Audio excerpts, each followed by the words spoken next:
पूरी दुनिया शनिदेव से डरती है, लेकिन शनिदेव ने जितने कष्ट सहे उतने कष्ट इस संसार में किसी ने नहीं सहे। आखिर शनिदेव का जन्म कैसे हुआ? शनिदेव को शनि दृष्टि कैसे प्राप्त हुई? क्या आप जानते हैं? शनिदेव को उनकी अपनी पत्नी ने श्राप दिया था। और क्या आप जानते हैं? शनिदेव और भगवान शिव के बीच भयंकर युद्ध हुआ था। इन सभी रहस्यों को आज हम इस वीडियो में विस्तार से जानेंगे। शनिदेव और महादेव के सभी भक्त इस वीडियो को अंत तक जरूर देखें। त्रेता युग में सूर्यदेव और संजना देवी का विवाह होता है। उस विवाह में सभी देवता उपस्थित होते हैं। हर कोई उन्हें देखकर बहुत प्रसन्न होता है और उन्हें आशीर्वाद देता है। उसी विवाह में भगवान शिव और पार्वती देवी भी आते हैं। भगवान शिव संजना देवी को देखकर हल्का सा मुस्कुराते हैं और उनके सिर पर हाथ रखकर कहते हैं, अब से तुम्हें बहुत साहसी और मजबूत बनना होगा पुत्री। विवाह समाप्त होने के बाद पहली रात आती है। संजना देवी शर्माते हुए सूर्यदेव को देख रही होती हैं। सूर्यदेव धीरे धीरे उनके पास आते हैं और जैसे ही उन्हें स्पर्श करने लगते हैं, अचानक सूर्यदेव के शरीर से निकलने वाली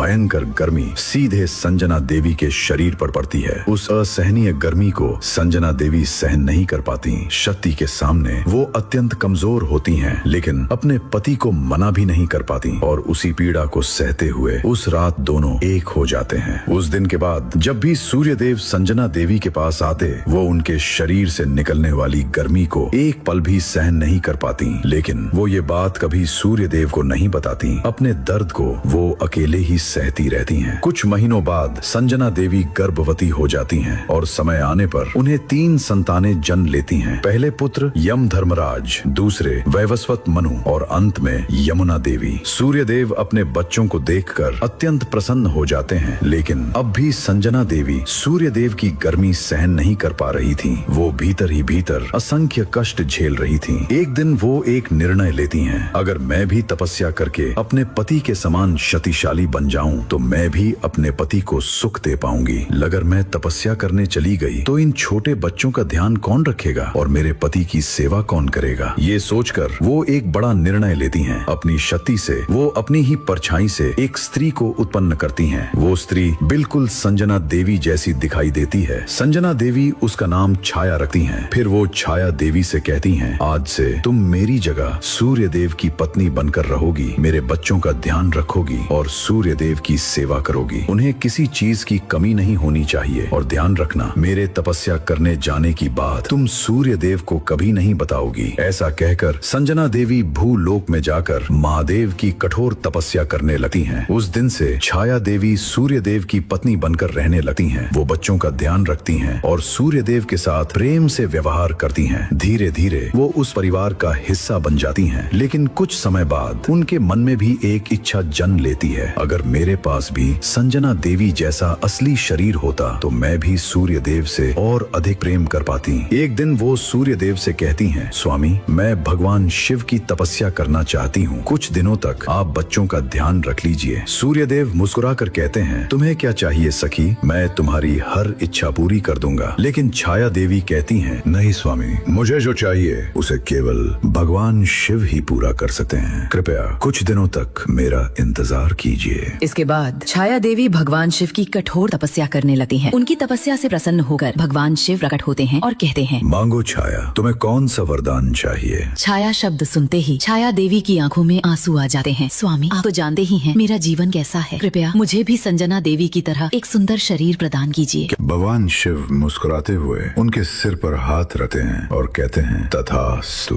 तपस्या समाप्त करके जब छाया देवी वापस सूर्यदेव के पास आती हैं, तो सूर्यदेव उन्हें देखते ही मोहित हो जाते हैं। वो तुरंत उनके पास आते हैं और कहते हैं, सखी, आज तुम पहले से भी अधिक सुंदर लग रही हो। अगर तुम्हें स्वीकार हो तो क्या आज हम एक हो सकते हैं? छाया देवी शर्माते हुए हाँ कह देती हैं और उस दिन दोनों एक हो जाते हैं। उनके मिलन से छाया देवी गर्भवती हो जाती हैं। समय बीतता है और उनके प्रसव के समय पूरा संसार अंधकार में डूब जाता है। चारों ओर तूफान, बारिश और भयंकर कंपन शुरू हो जाता है। सूर्यदेव बहुत उत्सुकता से अपने पुत्र की प्रतीक्षा कर रहे होते हैं। कुछ समय बाद छाया देवी एक पुत्र को जन्म देती हैं। वो थे शनिदेव। शनिदेव पूरी तरह काले वर्ण के थे। उनके शरीर से एक रहस्यमयी काली आभा निकल रही थी। ऐसा लग रहा था मानो उनके साथ दुर्भाग्य स्वयं जन्म लेकर आया हो। छाया देवी नवजात शनिदेव को गोद में लेकर खुश खुशी से सूर्य देव के पास जाती हैं। स्वामी देखिए हमारा प्यारा पुत्र। लेकिन जैसे ही सूर्य देव शनि देव को देखते हैं वो क्रोध से पागल हो उठते हैं। सूर्य देव स्वयं अत्यंत तेजस्वी और गौर वर्ण के थे, लेकिन शनि देव पूर्णतः काले थे। उनमें सूर्य देव का तेज बिल्कुल दिखाई नहीं दे रहा था। तभी सूर्य देव क्रोध से कांपते हुए चिल्लाते हैं, ओ संजना देवी, ये कौन है? ये किसका पुत्र है? न इसमें मेरी कोई छवि है और न ही तुम्हारी। सच सच बताओ ये कौन है, वरना मैं अभी इसी क्षण इसे मार डालूंगा। संजना देवी, वो कौन है स्वामी?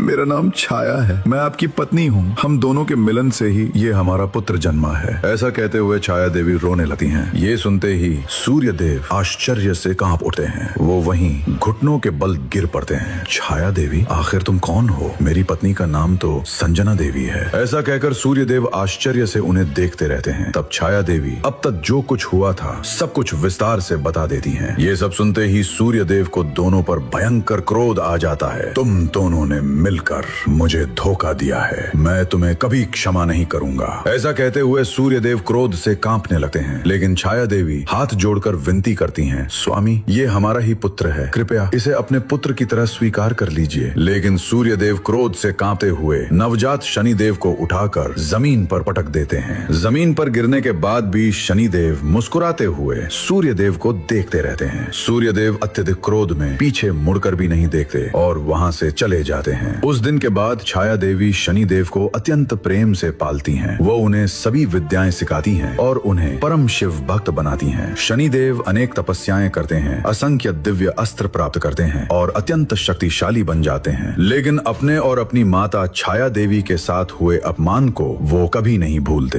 एक दिन मैं भी सूर्य देव जितना शक्तिशाली बनूंगा, तभी उस सूर्य को समझ आएगा कि मैं कितना महान हूँ। ऐसा सोचते हुए शनि देव सूर्य देव के प्रति क्रोध बढ़ाते जाते हैं। छाया देवी ये देखकर घबरा जाती हैं। मेरा पुत्र अपने ही पिता के प्रति इतना क्रोध पाल रहा है, उसके भीतर का क्रोध कम करके उसके हृदय में प्रेम बढ़ाना होगा। ऐसा सोचकर वो शनि देव के लिए विवाह का संबंध ढूंढने लगती हैं और अंत में एक महान कन्या चित्ररथ से शनि देव का विवाह करवा देती हैं। लेकिन उस विवाह में भी सूर्य देव बिल्कुल नहीं आते। उस विवाह के बाद धीरे धीरे शनि देव के भीतर का क्रोध कम होने लगता है और उनके भीतर प्रेम बढ़ने लगता है। शनि देव बहुत शांति से अपना जीवन बिताने लगते हैं। एक दिन चित्ररथ की तबीयत खराब हो जाती है और वो लेटी हुई होती हैं। उसी समय शनि देव स्नान करके भगवान शिव की तपस्या कर रहे होते हैं। तपस्या करते हुए शनि को देखकर, उनके दिव्य शरीर को देखकर चित्ररथ के मन में उनसे प्रेम करने की इच्छा जाती है। वो काम भावना में डूबकर कहती हैं, स्वामी एक बार मेरी ओर देखिए, मुझे अभी यहीं आपके साथ मिलन करना है, मुझे आपकी बहुत इच्छा हो रही है स्वामी। लेकिन शनि देव तपस्या में लीन थे, इसलिए वो आंखें खोले बिना उन्हें अनदेखा कर देते हैं। लेकिन चित्ररथ बार बार अपनी कामनाएं व्यक्त करती रहती हैं। बहुत देर तक भी जब शनि देव आंखें नहीं खोलते तो चित्ररथ को दुख होने लगता है। वो सोचने लगती हैं कि शनि देव ने उनका अपमान किया है। कुछ समय बाद वो दुख क्रोध में बदल जाता है। फिर वो क्रोध से चिल्लाती हैं, ओह शनि देव, मैंने अपना सारा संकोच छोड़कर तुमसे बार बार विनती की कि अपनी आंखें खोलो और मेरी ओर देखो, लेकिन तुमने एक बार भी मेरी ओर नहीं देखा। इसलिए आज से तुम जिस किसी को भी अपनी आंखों से देखोगे उसका जीवन नष्ट हो जाएगा और जो पीड़ा वे सहेंगे वही पीड़ा तुम्हें भी सहनी पड़ेगी। ऐसा कहकर वो शनि देव को श्राप दे देती हैं। लेकिन तब भी शनि देव अपनी आंखें नहीं खोलते। कुछ समय बाद शनि देव धीरे धीरे अपनी आंखें खोलते हैं और चित्ररथ के सामने जाकर सिर झुका लेते हैं। तुम्हें पता नहीं था देवी कि मैं तपस्या में लीन था। मैं तो तुम्हारे अच्छे स्वास्थ्य के लिए भगवान शिव की तपस्या कर रहा था और तुमने मुझे ही श्राप दे दिया। क्या तुमने मुझे इतना ही समझा था?